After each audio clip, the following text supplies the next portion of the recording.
Tchadiennes, Tchadiens, mes chers compatriotes, le maréchal du Tchad, Idriss Déby Itno, nous a légué un héritage sur lequel nous pouvons capitaliser pour cimenter l'unité du pays et accélérer son progrès économique.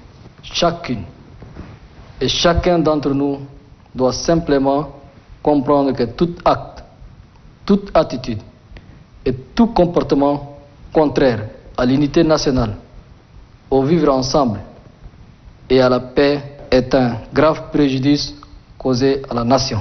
Nous voulons rassurer et réconforter tous nos compatriotes qui ont enduré dans la dignité, la responsabilité et la sérénité l'épreuve et la douleur de la disparition du maréchal du Tchad et qui lui ont rendu un dernier hommage digne et à la hauteur de son rang et de sa mémoire.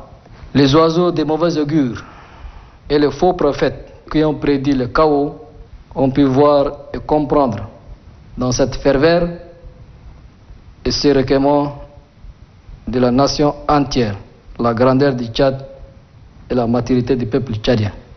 Nous devons continuer à faire preuve de responsabilité, de sagesse et de lucidité face à toutes les épreuves et à tous les obstacles. Comme le maréchal du Tchad, Idriss Déby Itno, ne cessait de le répéter, il n'y a pas un Tchad de secours ou un Tchad de substitution. Pour notre part, nous pouvons vous assurer que le Conseil militaire de transition se battra corps et âme pour préserver et consolider tous les acquis de paix et de sécurité qui sont le fondement de cette nation. C'est chaque jour que nous veillerons sans relâche à la préservation de la paix, de la stabilité, de la cohésion nationale et de notre souveraineté. La seule et unique raison d'être du CMT, c'est le Tchad et le Tchad éternel. Mes chers compatriotes, nous en appelons une fois de plus au sens des responsabilités de toutes les Tchadiennes et de tous les Tchadiens. Dans un sursaut patriotique, nous devons faire taire les rancœurs et les incompréhensions,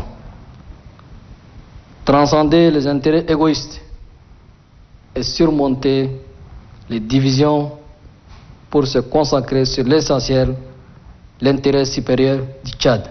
Aucun État ne peut prospérer dans un environnement marqué par le désordre, l'anarchie et le chaos. Aucun pays ne peut avancer sur le chemin du progrès si la haine est le pain quotidien de ses filles et de ses fils.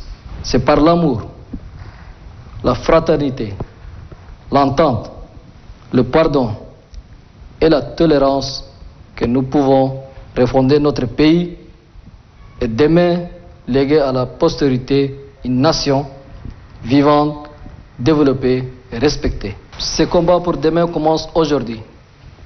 Et pour gagner ce pari, il faut absolument, impérativement et nécessairement une action collective et une contribution générale pour la paix de cœur. Nous en appelons à la participation et à la bonne volonté de tous les citoyens dans ces phases cruciales et historiques de la vie de notre jeune nation. Les femmes et les jeunes auront toute la place qui leur revient de droit.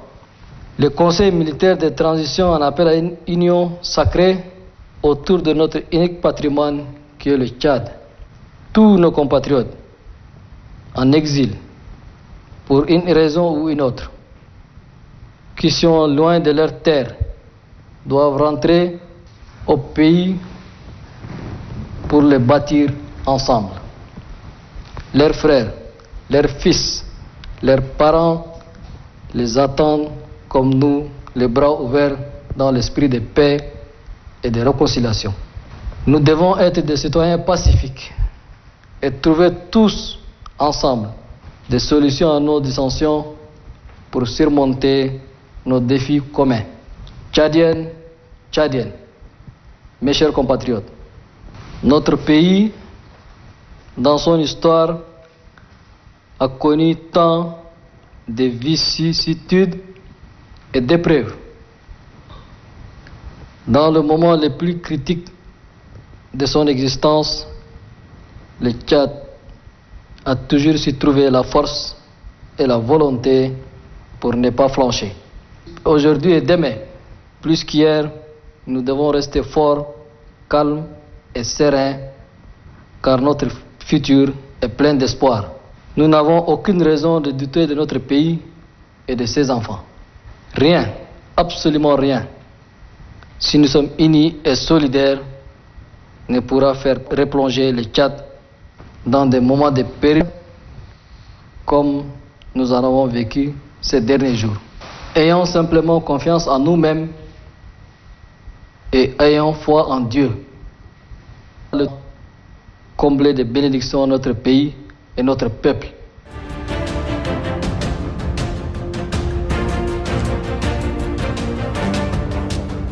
Je salue l'action de nos forces de défense et de sécurité qui font un travail remarquable depuis des années. Et le péril qu'a représenté la disparition tragique du maréchal du Tchad. Il faut saluer l'action du Conseil militaire de transition qui a pu en un temps record stabiliser la situation. Et les Tchadiens qui étaient en train de quitter cette ville se sont réinstallés et commencent à vivre normalement. Je pense que de ce point de vue, nos forces de défense et de sécurité sont là pour nous garantir la paix et la stabilité.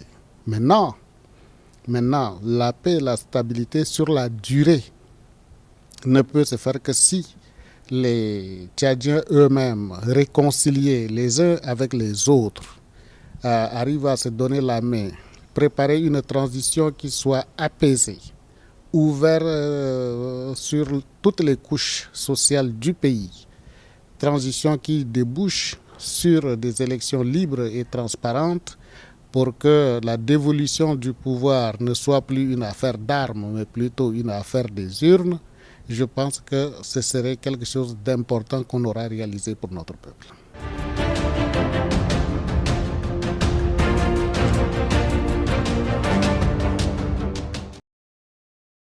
L'Association des victimes de crimes du régime de Hissène Habré a commémoré ce 27 avril 2021 l'an 4 de la condamnation de l'ex-dictateur Hissène Habré à Dakar au Sénégal par les chambres africaines extraordinaires. 4 années après ces procès historiques, les victimes attendent réparation du gouvernement tchadien. Son âge, le froid qu'il fait en, n'est-ce pas, son lieu de détention, l'humidité, la grippe, le rhume et autres.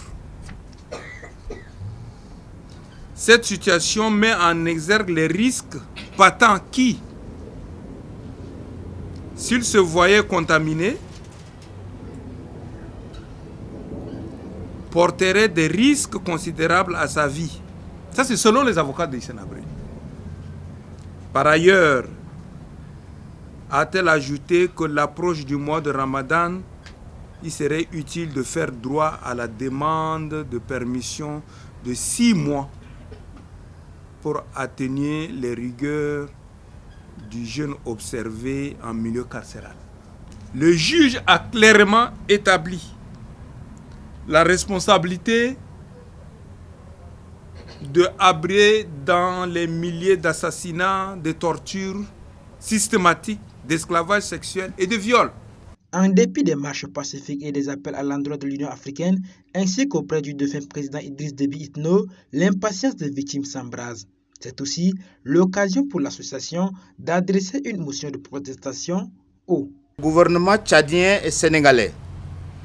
Que les gouvernements tchadiens et sénégalais s'impliquent véritablement dans la conduite du dossier d'indemnisation en prenant en compte la précarité des victimes. Que la Commission de l'Union africaine ciblent, tracent, gèlent et saisissent tous les biens de M. Hissène Habré, enfouis partout, ceci afin de pouvoir renflouer rapidement le fonds d'indemnisation des victimes, d'accélérer la plainte de l'AVCRHH devant la Cour africaine des droits de l'homme.